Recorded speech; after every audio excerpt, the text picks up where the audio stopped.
Wow, hay un tipo de ayuno que activa la prosperidad divina. No es solo dejar de comer.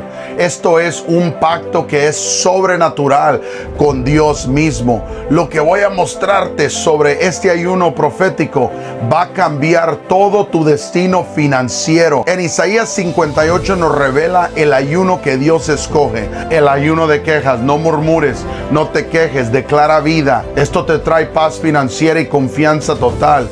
El ayuno del control, que sueltas el control y se lo entregas a Dios. Esperas en el tiempo perfecto de Dios. Este ayuno activa milagros financieros instantáneos. Si tú quieres activar este ayuno hoy, comparte con alguien que necesita un milagro y suscríbete a este canal ahora mismo. Te bendigo hoy en el nombre poderoso de Jesús. Bendiciones.